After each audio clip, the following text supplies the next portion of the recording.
tout le monde, c'est l'équipe de Ultimate Academy qui présente la série de pistes financières en X. Bonjour tout le monde et bienvenue. Aujourd'hui, on va expliquer les définitions qui concernent le système de stock. Alors, la première page, c'est groupes principaux. Alors, groupes principaux, cette page concerne diviser l'inventaire en groupes principaux dans le système d'inventaire. Et pour être capable de faire ça, je vais appuyer sur le bouton ajouter comme ça et écrire le numéro de groupe. Et ici, par exemple, numéro 5, par exemple, et écrire le nom de groupe en utilisant la langue du système et d'autres langues étrangères. On va appuyer sur le bouton afficher pour être capable de voir tous les groupes principaux que la société a. Par exemple, on est matériaux, on est fourniture, pièces de rechange, produits alimentaires, stylos. Et comme je l'avais dit avant, que les noms, peu importe les noms, parce que tous les noms sont en fonction de la politique de la société. Alors, par exemple, on est produit alimentaire comme ça, le nom est écrit en utilisant la langue du système et en utilisant d'autres langues ici comme ça si la société veut faire ça. Ensuite, après ça, on est sous-groupe. Sous-groupe, cet écran permet de définir les sous-catégories de stock en regard des catégories définies dans les groupes principaux. Aussi classifier les sous-groupes pour apparaître dans les rapports d'inventaire, d'achat et aussi de vente. Si je veux ajouter de ce groupe dans cette page, je vais appuyer sur le bouton ajouter comme ça et écrire le numéro de groupe. J'appuie sur le bouton F9 sur le clavier pour choisir quel groupe. Quel groupe principal. Alors je vais choisir par exemple fourniture par exemple. OK, et je vais appuyer sur le bouton afficher pour être capable de voir les sous-groupes. Les sous-groupes, par exemple, on est matériaux de plomberie. Alors, c'est numéro 1, le groupe numéro 1, et le nom c'est matériaux de plomberie. Ici, et aussi, si je voudrais écrire le nom en utilisant une langue étrangère, alors pas tous les champs sont obligatoires à remplir comme ça. Alors, après écrire les informations ici, je vais appuyer sur le bouton enregistrer comme ça. Et aussi, laissez-moi vous dire quelque chose, que toutes ces pages sont pas obligatoires à utiliser par la société, parce que l'utilisation des pages, c'est en fonction de les besoins de la société et aussi de la politique de la société elle-même. Ensuite, après ça, on est sous-groupe 3e niveau ici.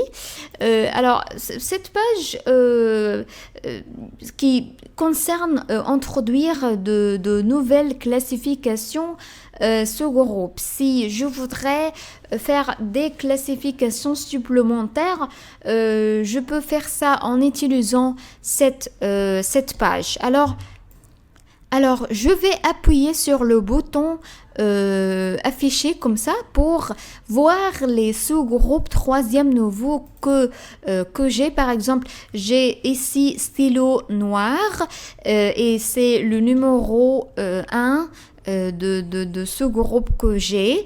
Je vais écrire le nom de ce groupe et aussi en utilisant d'autres langues si je veux.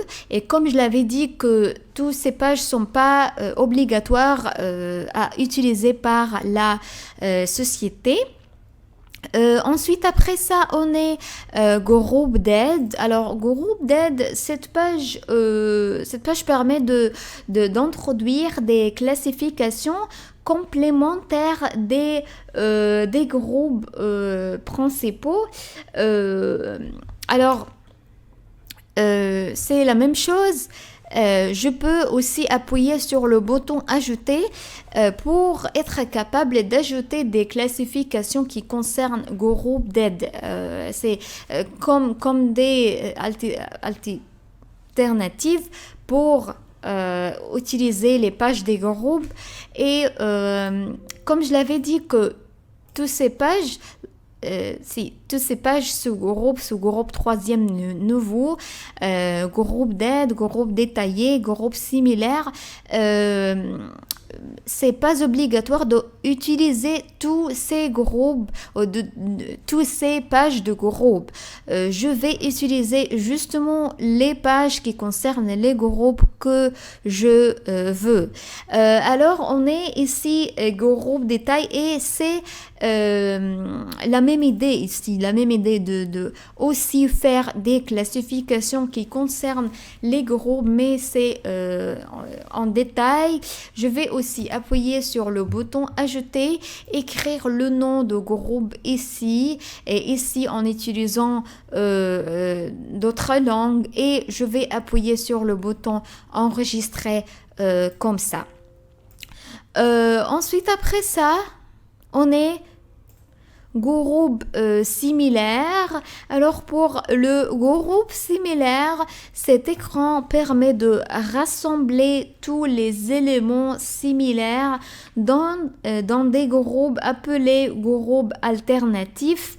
Ces articles sont considérés comme une alternative. Alors cette page concerne faire ça et aussi c'est en fonction de la politique de la société, peu importe le nom, comme je l'avais dit.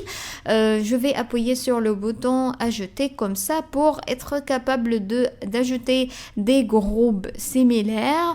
Je vais justement écrire le nom de groupe en utilisant deux langues, la langue du système et une langue étrangère ici comme ça et je vais appuyer sur le bouton enregistrer.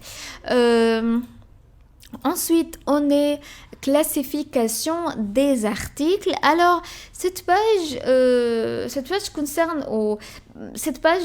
a également la même fonction que tous les pages qui concernent aussi les groupes principaux, sous-groupes troisième niveau, groupe d'aide, groupe détaillé, groupe similaire et classification des articles. Cette page classification des articles également la même fonction de ces groupes. C'est pour aussi faire des classifications pour les articles que j'ai et pour les groupes que j'ai. Ensuite, après ça, on est groupe entrepôt. Alors, pour groupe entrepôt, cette page permet de classifier tous les entrepôts en écrivant les noms et les groupes d'entrepôts dans cette page. Je vais appuyer sur le bouton afficher ici pour être capable de voir les entrepôt que j'ai. Par exemple, on est entrepôt de Giza, entrepôt du Caire, entrepôt de Mansoura. Alors, je vais appuyer sur le bouton ajouter comme ça pour écrire un nouveau entrepôt. Alors le système a créé le numéro d'entrepôt et aussi je vais écrire le nom de groupe, par exemple entrepôt de Alix, entrepôt de Alix et je vais écrire aussi, si je veux, le nom d'entrepôt en utilisant d'autres langues. Je vais appuyer sur le bouton enregistrer comme ça. Si j'appuie sur le bouton afficher, je peux voir que cet entrepôt a été enregistré dans mes groupes. Ensuite, après ça, on est groupe entrepôt. Alors, après groupe entrepôt, on est détail entrepôt. Alors, cet écran permet de définir les entrepôts. Le système d'inventaire n'a aucune utilité sans cet écran parce que les entrepôts sont les composants principaux. Et aussi, cet écran permet d'entrer les données des entrepôts et les détails des entrepôts. Alors, si j'appuie sur le bouton afficher comme ça, je peux voir tous les entrepôts que j'ai, par exemple entrepôt 1, 2, 3, 4, 5. Ici comme ça, je vais appuyer sur le bouton ajouter pour être capable d'ajouter d'autres entrepôts. Alors, je vais choisir le numéro de groupe, par exemple entrepôt du Caire et nom d'entrepôt, peu importe le nom comme je l'avais dit, mais je vais écrire entrepôt 5,